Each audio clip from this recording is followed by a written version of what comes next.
All right, we're here. It's Wednesday morning. You know the deal. I'm gonna do my week 2 empties and my new week 2 basket. I have to say, there's not clearly the morning. There's not a lot that has changed. Reaching, sorry. Because I had some loaves in there, so there's gonna be some of the same stuff. But I did add some stuff for the little space that I did get out of the items that left. I have here the Smurfette, and I had like one use left in this. And this was actually, it smelled like candy, lemonade, like, I liked it. I think I would like it better without the fizzy though. This is Watch Me Sip, Watch Me Nay Nay. I made an Instagram post about this one because I just wanted to use the song. Really, that was the only reason. But this one was a little powdery for me. This is with Envy. Oh, the last one was Ebony Violet. This is with Envy again, and this is Honest Tea, I Don't Care. It's also a little bit powdery. So yeah. The one of those was yellow and the other one was blue, I think. I finished the last 2 little strips of Paris Bake Shop. Everything pistachio macaron mix from Closet Full of Wax. Please give to me. So good. It had Sweet on Paris, which usually Sweet on Paris is really heavy to me, but the mix was really good. And then Sweet Bakery dough. So love that. The next thing I have is I Dream in Pink. And this is a Sweet on Paris. I want to say it was a mix of something with Sweet on Paris. Way too heavy, way too syrupy. And I don't know why I get that from Sweet on Paris, but I do. And I love I prefer Sweet on Paris mixes, but this one was way too syrupy. I think it had strawberry mixed in with it, which might not have helped. The next thing I have is I finished this loaf of cereal marshmallow bar type. I was able to get through this because it was my husband's birthday week and he loves cereal, so I was melting this for him for the most part. Not that he noticed. It was just more of a theme in my head. I do like the scent in smaller quantity. I think last week I said that like it wasn't my favorite, but I've realized this scent is very, what I've been describing as transformative. So in the earlier part of melting, you get a lot of that fruit. And then in the latter part of the melting, you get a lot of that rice. I wish I could get a good blend of both throughout the duration of the melt. However, I still like the fruit part. I feel like I like both fruit and rice cereal. I want them to be mixed together. And for some reason, I get it at different points in the melt.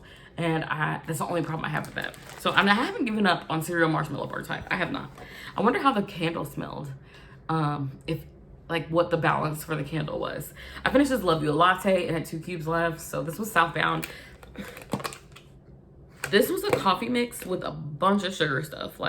And I think that's the only reason I would not repurchase is I prefer my coffee mixes to be a little bit more straight, narrow coffee. I want them to smell like something that I would be drinking in the morning. And this has cotton candy in it and maple sugar. So it's hard to say, yeah. The next thing I have is the local bakery. And this one shocked both myself and my husband. My husband made a comment about this and he never makes a comment. This did not smell like pumpkin, just like I expected. So this was Savannah Blue's fall wax from this past fall. And I just kept smelling this on cold, And I convinced myself, I don't smell pumpkin. Sure enough, when I put it on, the notes are Old Town Bake Shop, sugar cookie, cranberry, pumpkin. I didn't smell any fruit. I smelled a lot of bakery, and definitely that sugar cookie oil that I love. My favorite sugar cookie oil was in here. And clearly it's also my husband's favorite sugar cookie oil because he liked it too and enough to comment. I finished lemon cake, and this was shaped like a lemon cake slice and a little spoon. Very cute, but this is with Envy.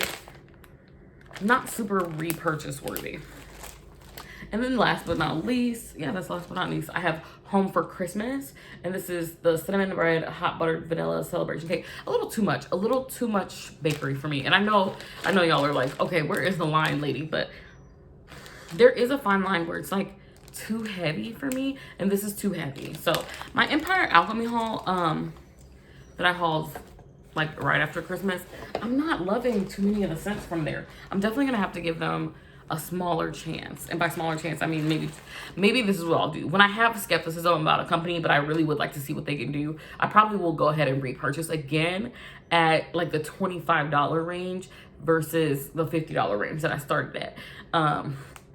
And I'll probably proceed like that because there are a number of people that I liked certain things, and I like certain things about their website or their wax or the throw that I'm like impressed by, but there's certain things that I'm like, maybe this could have been user error. And I'm not a huge, you have to give a company a second try type of person, but I have genuine curiosity about the ones that I would like to retry, and therefore I've marked them in my phone notes that I would like to retry this company, and then I'll try to do a second round, if you will, of hauls once my no buy is over.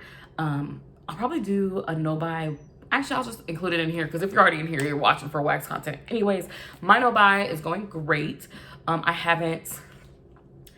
actually had some inquiries about it, but I have not made a purchase. Yum Yum Wax is having a sale with the Easter code. I'm not sure if it's still going, so I had considered doing that because the sale was really good. But other than that, I haven't purchased, well, I haven't even purchased from them, but I haven't purchased anything wax related that wasn't from the Aldi haul.